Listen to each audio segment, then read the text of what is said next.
Plus de 250 000 candidats affrontent les épreuves orales du baccalauréat général. Depuis ce matin, ces épreuves orales vont durer 4 jours. 440 000 élèves CEPE en poche seront bientôt affectés dans différents établissements. Leurs parents sont invités à vérifier leur choix. Bonsoir et bienvenue dans le 19h.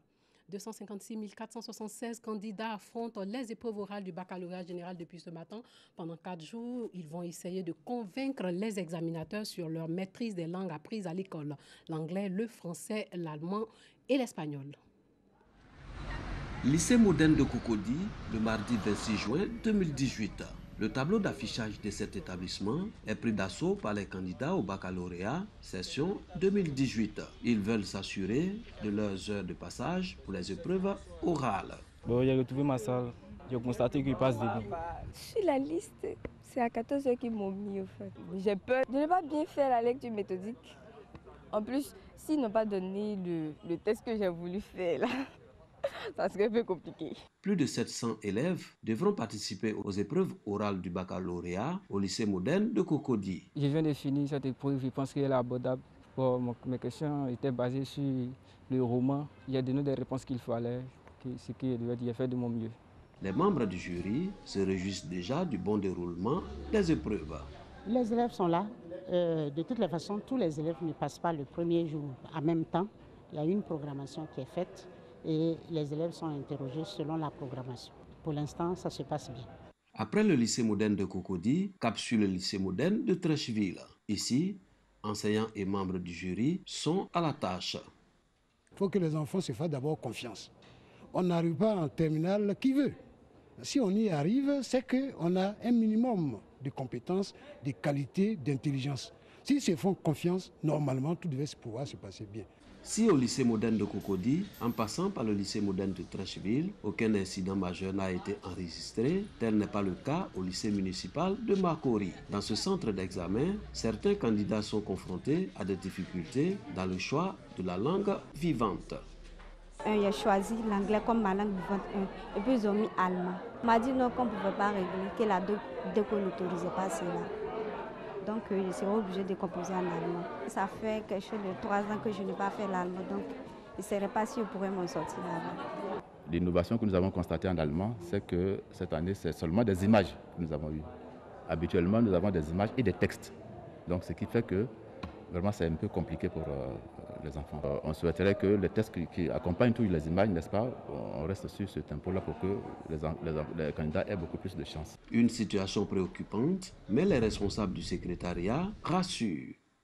Ce matin, nous avons certains candidats qui devaient composer en allemand, se retrouvent en espagnol, mais nous sommes en train de prendre toutes les dispositions utiles pour remédier à cela. Plus de 256 000 candidats participent aux épreuves orales du baccalauréat session 2018 sur l'étendue du territoire national. Ils sont évalués dans plusieurs matières, le français, l'anglais, l'espagnol et l'allemand. Les écoles confessionnelles islamiques sont aussi en plein examen de fin d'année. 7 724 candidats des écoles islamiques frappent aux portes de la 6e, de la seconde et des universités et grandes écoles. Vous l'avez compris, c'est aujourd'hui qu'ils passent les épreuves écrites du CEPE, du BEPC et du baccalauréat sur toute l'étendue du territoire. Les élèves qui ont décroché le CEPE le 16 juin dernier sont en attente de leur affectation dans différents établissements.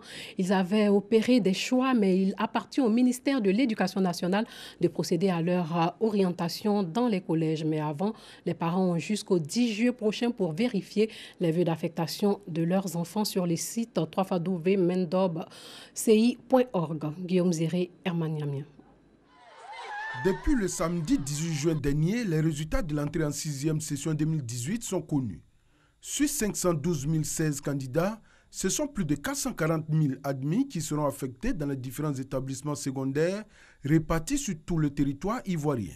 Des affectations, fonction des différents choix d'établissements opérés par les élèves et leurs tuteurs légaux, mais qui sont bien souvent source de contestation. Quand bien on tient compte de ces 3 vœux, le parent vient après, n'est-ce pas, la Commission nationale d'orientation se plaint pour dire non, c'est parce que ce qui a été exprimé, c'est parce que nous avons exprimé, on a envoyé mon enfant là où il ne veut pas. Mais qu'est-ce qui peut entraîner cela? Est-ce que les parents assistent véritablement n'est-ce pas, au remplissage des fiches. Pour donc réduire le taux de réclamation après la publication des listes d'affectation, voici la solution du ministère de l'Éducation nationale, de l'enseignement technique et de la formation professionnelle. Ce site internet sur lequel les parents sont invités à vérifier pour une dernière fois leur vœu d'établissement avant la publication définitive. Au nom du ministre de l'Éducation nationale, demandez aux parents d'aller sur le site suivant.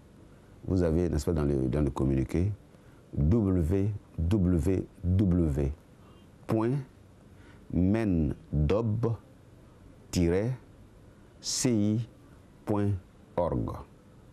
Allez sur ce site pour consulter dans un premier temps l'orientation de le vœu exprimé par vous-même, par vos enfants ou bien par les gestionnaires de nos structures.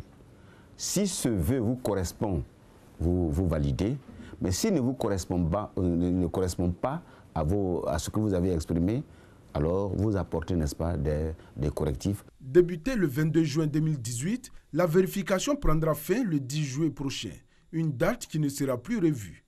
Selon le ministère de l'Éducation nationale, de l'enseignement technique et de la formation professionnelle, le respect de ces mesures pourrait garantir un bon début d'année scolaire 2018-2019 prévu pour le mois de septembre prochain. La chaîne de solidarité autour des victimes des fortes pluies de la semaine dernière ne faiblit pas.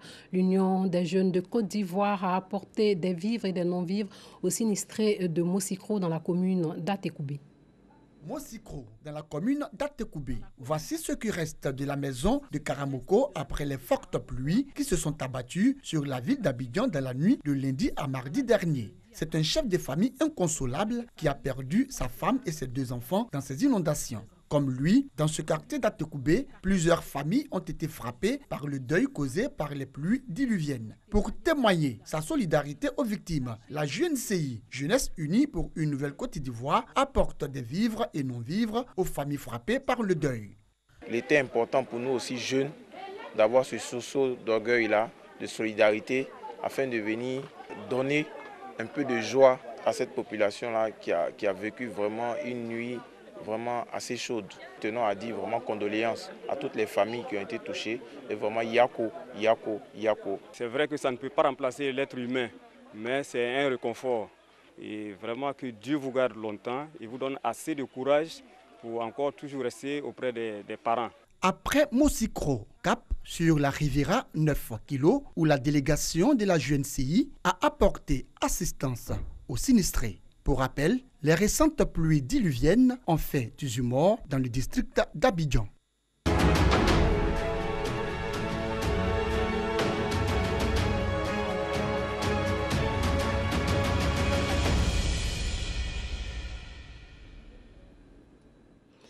Parlons football avec Boris Odilon. Bonsoir Boris. Bonsoir Ami.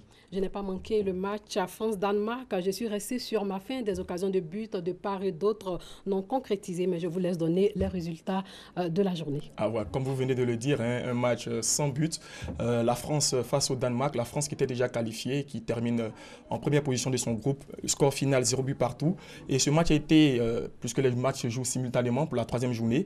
De l'autre côté, on avait le Pérou qui n'avait aucun point dans cette compétition qui croisait l'Australie. Victoire du Pérou sur le score de 2-0.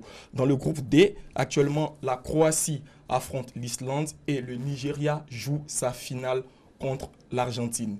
Nous avons déjà le tableau provisoire des 8e de finale qui va nous donner le samedi 30 juin suivant la France qui va affronter le 2e du groupe D. Nous espérons vraiment que ce sera le Nigeria et ce match sera suivi de Uruguay-Portugal. Et le 1er juillet, nous aurons l'Espagne qui va croiser la Russie quand le Danemark va croiser le premier de la poule D. Le Nigeria et l'Argentine jouent en ce moment. J'aimerais bien connaître le score. Je sais qu'on est à 1-0. Le score à la pause était de 1-0 au profit de l'Argentine, un but de Lionel Messi. Mais juste avant la rencontre, nous nous sommes déplacés, nous sommes partis à Koumassi. Nous avons rencontré des membres de la communauté nigériane présents en Côte d'Ivoire. Ils nous ont donné leurs aspirations. Ils nous ont dit qu'ils croyaient vraiment cette qualification du Nigeria-là. C'est un optimisme béat que nous avons constaté chez ces Nigérians. Et nous vous permettons de suivre maintenant cet élément. ce que je suis Nigeria, hein, qui va dire les sauces maman préparées n'est pas bon. On prie que Nigeria va gagner. Et puis si Nigeria gagne même, nous serons contents. Bon, c'est que dans nos têtes, nos pays n'ont qu'à gagner. Et puis nous Ivoiriens, nous n'avons qu'à supporter nous parce que c'est même Afrique. Mais 2-1 c'est pas mal. Si c'est 2-1 c'est pas mal ou bien 1-0. Aujourd'hui c'est aujourd'hui. On gagne. Au moins 2-0 c'est bon pour nous. Pour la petite 8e finale de Coupe du Monde. On n'est pas peur de Messi. Nous on a Moussa, Ahmed Moussa, on a Mossis, on a Mikel Obi. Donc c'est qu'ils sont dans l'Argentine là-bas, c'est chez nous ici aussi. Donc on n'a pas peur de Messi, on n'a pas peur d'Aguero, on n'a pas peur de... Il y a un pote Dieu que l'Argentine est pu venir, on n'a pas peur de lui. Ben, on va gagner aujourd'hui 2-0. S'ils sont très gagnés là, 2-1. Je pense que ça va être un match pas du tout facile pour le Nigeria. Mais je crois que le Nigeria et l'Argentine, c'est deux pays qui se connaissent très bien en ce qui concerne le foot. Et 2-0 pour le Nigeria. Messi est fini. Donc 2-0 pour le Nigeria et ça sera 2 buts de Ahmed Moussa.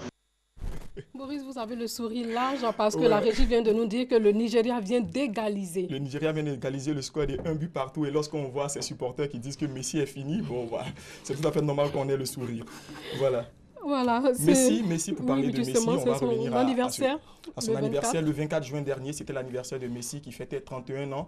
Et ses fans en Inde, parce que c'est un joueur qui est aimé de partout dans le monde, ses fans en Inde lui ont organisé un anniversaire assez spécial. Ils se sont réunis pour prier pour lui parce qu'après 2 journées, Messi n'avait inscrit aucun but. Donc ils ont poussé des prières dans la pure tradition hindouiste pour demander à leur Dieu de permettre à leurs fans, de pouvoir, à leur idole plutôt, de pouvoir continuer cette Coupe du Monde là en inscrivant des buts et en qualifiant l'Argentine pour les 8e de finale. Voilà un peu comment dans le Bengale occidental, on a célébré l'anniversaire, le 31e anniversaire de Lionel Messi. Et ce n'était pas seulement en Inde, en Russie aussi. Oui, en Inde, en Russie, il a fêté avec ses coéquipiers. Voilà, avant le match contre le Nigeria. Boris, après la victoire du Brésil contre le Costa Rica, 2-0, Neymar a fondu en larmes, une scène qui a fait des vagues. Et puis Hervé Renard, va-t-il dire au revoir au Maroc? On ne sait pas. Pour l'instant, si Hervé Renard va rester au Maroc ou pas, on se souvient un peu de la manière dont Hervé Renard a quitté la Côte d'Ivoire. Bon, après le match face à l'Espagne, dans lequel, il faut le dire, le Maroc a été héroïque. Les Marocains ont pu obtenir le point du match nul. Hervé Renard a publié un tweet dans lequel il disait à ses joueurs qu'il était fier. Il était fier de les avoir conduits durant cette compétition-là. Mais la presse a récupéré ce tweet pour dire que ce n'est pas sûr qu'Hervé Renard puisse rester à la tête du Maroc. On l'annonce déjà en Algérie, mais l'avenir nous dira s'il reste ou pas. Quant à Neymar, le footballeur brésilien, la star du football brésilien, on se souvient de ses larmes juste à la fin du match contre le Costa Rica. Il a été longuement critiqué parce que depuis le début de ce mondial, c'est l'un des joueurs les plus décriés.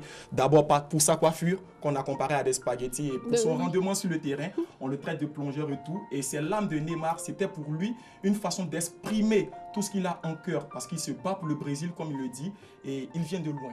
Il vient de loin, il demande à ses coéquipiers de se battre, et il félicite tout le monde. Voilà, il était pris d'émotion. Il a tout fait en tout cas pour être avec ses coéquipiers. Voilà, il a inscrit un but normal qu'il pleure. C'est un enfant, il faut le comprendre. Voilà.